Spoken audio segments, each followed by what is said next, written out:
Hi everybody, welcome back to Sports Card Connections. And today we have a little kind of a mixed theme video.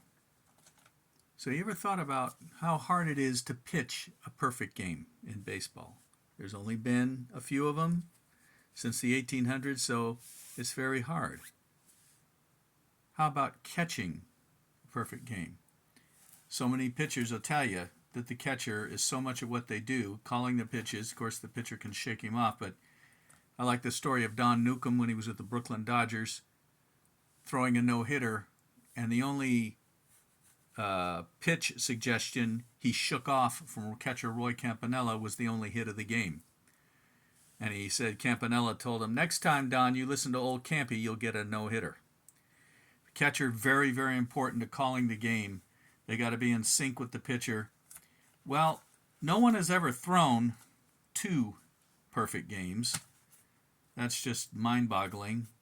But has anybody ever caught two perfect games? And the answer is yes. It's actually happened.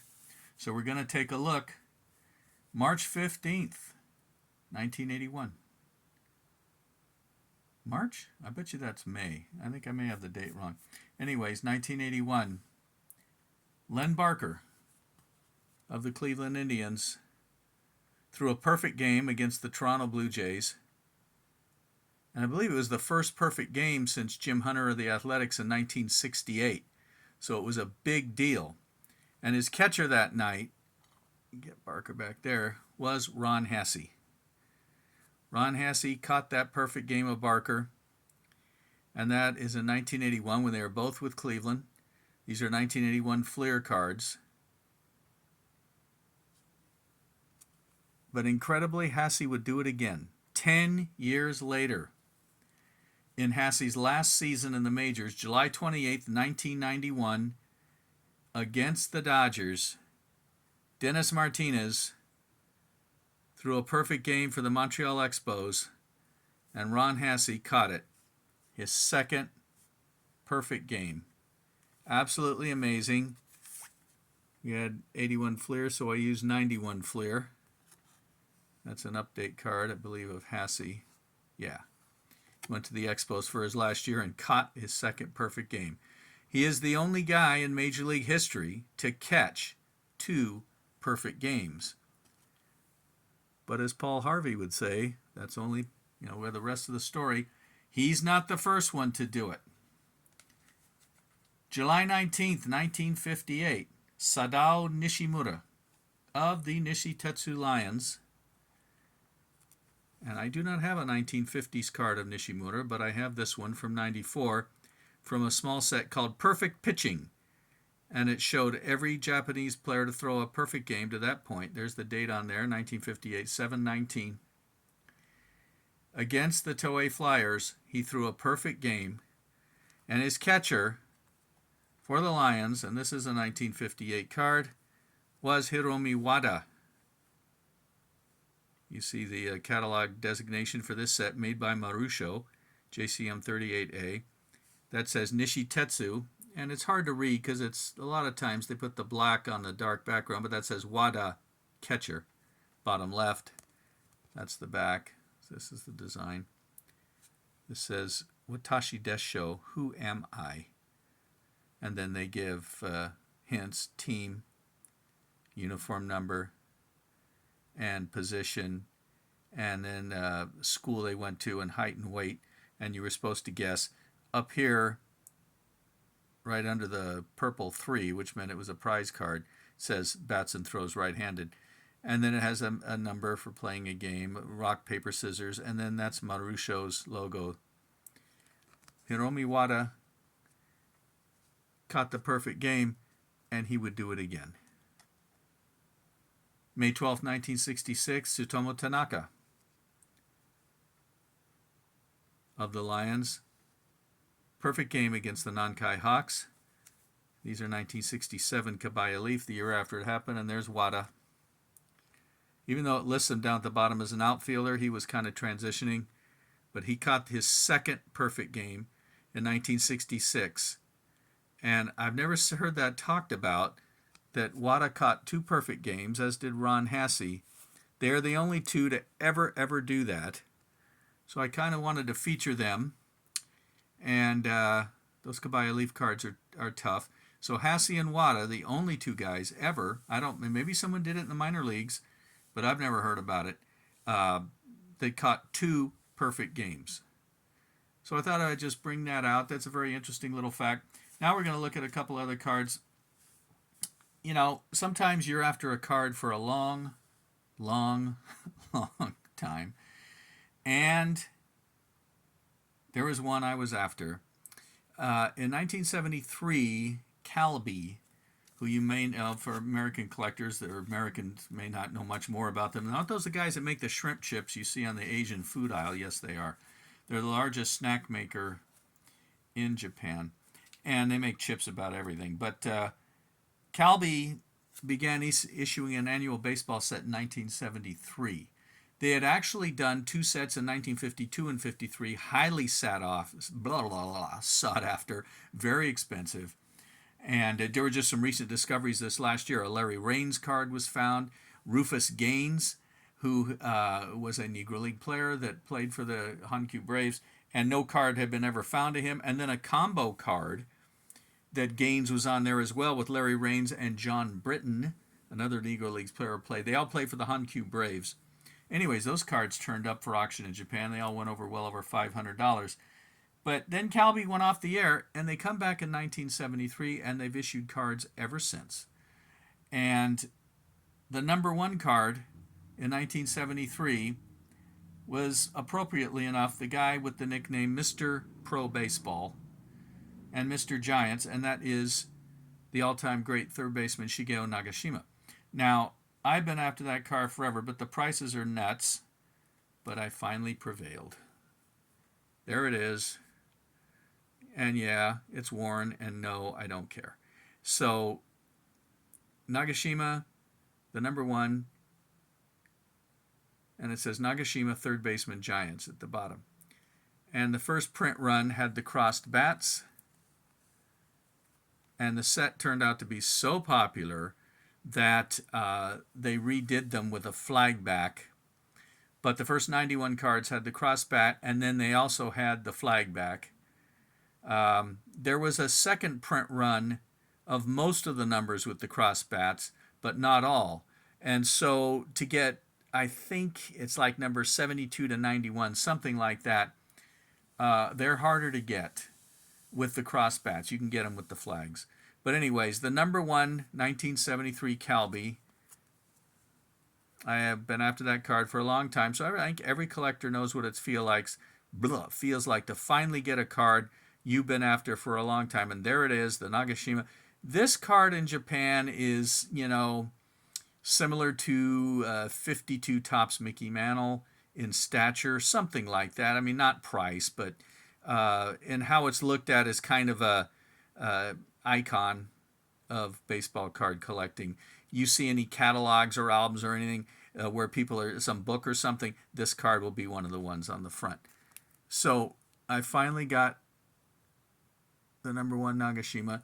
And the last thing I'll point out, what do you do when your favorite player goes and starts playing across the world and you can't get his cards anymore? Well, you can, but you got to work at it. And my favorite player was always Matty Alou, of the famous Alou brothers.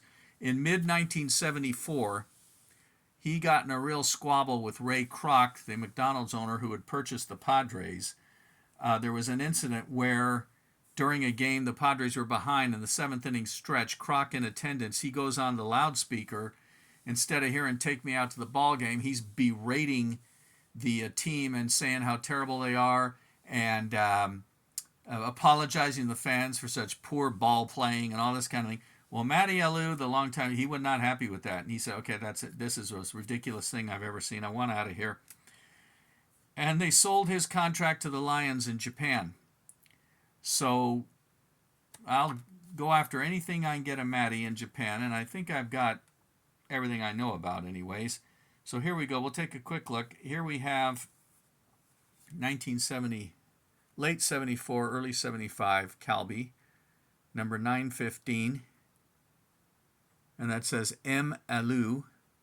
down at the bottom here. Outfielder, Taiheo, which just means word Pacific. But at that point, the Lions were the Taiheo Club, or Pacific Club Lions. So there's Matty. That's his first card in Japan. We continue into the big 75/76 set. The second and third sets Calby issued crossed over calendars, 74/75 and 75/76. So here we have the Lions team card from the 75/76 set. And you see Matty second from the left in the bottom row. They did the team cards this way: manager or coaches at the top, and then on the far left, and then some pitchers, and then position players. It's not even necessarily all the starters, it's just who they put on here. So there's Matty. That card's number 455. See, once they had changed formats, you have the stars and baseballs around. Okay, and it gives info about the team. Then American serviceman Ed Broder did 3 or 4 sets over there, and he did this one. So you have to imagine the colors.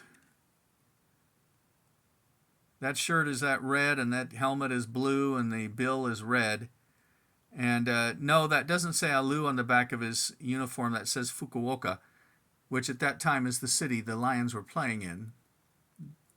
And so this is Ed Broder's Top Star Japan, 1975. So Matty's in there. He tried to do all the Americans. He and Don Buford are in there for the Lions. So there's that card. They typically come cut, because I think they were hand cut or just with a paper cutter. So there's that one. This one you rarely see. This is a weird thing. This is actually a sticker. And that says at the top, Pacific first baseman. So it's a first baseman for one each for the 6 Pacific League teams.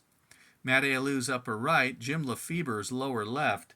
And of course, because Calby, I've heard various arguments, from 73 through 84, they did not print any Lotte Orion's cards. And the one argument was, well, that's because they're a competitor, and so Lotte wouldn't let them. The other argument is, well, they're a competitor, so Calby didn't want to. So whatever the reason was, suddenly in 1985, Orion's players were included, and have ever since. But so they're harder to get.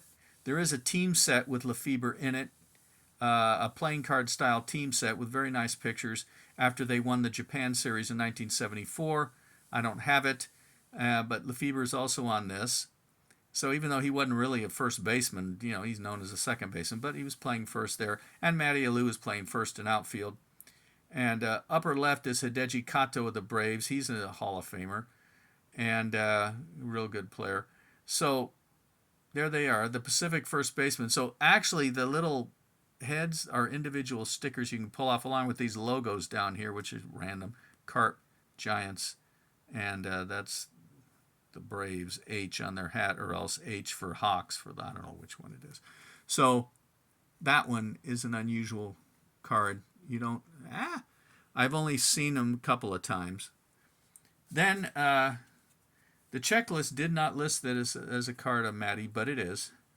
That's him batting. And it says Hankyu, the Braves, versus Taiheo Club, the Lions. This is 1976. And what it says is that pitching is Adachi of the Braves, and batting Alu, Lions. And on second base out there is Masahiro Doi, the 400-plus home run hitting player for the Lions. And this is basically, Lions at Braves. And it gives the date, April 28th, 1976, Nishinomiya Stadium. And gives us some details about the game. So, yeah, I've seen this in the checklist as Braves versus Lions, but didn't know that Matty is there. So there you go. He is. And then the final card, I'll put this one here, would probably be his last card as an active player. Yes, the Lions had really unusual uniforms. They switched from those red and blue to almost a dark pink and blue. the helmet says TL, Tahoe Lions, and the uniform numbers were on the front, which I can't think of another baseball uniform that ever did that with nothing else, no writing. And it says 1976, and it's M. Alou, outfielder, Tahoe. And Matty sliding into home. Yeah, let's see. Yeah, see, it says M. Alou, uniform number 1, outfielder.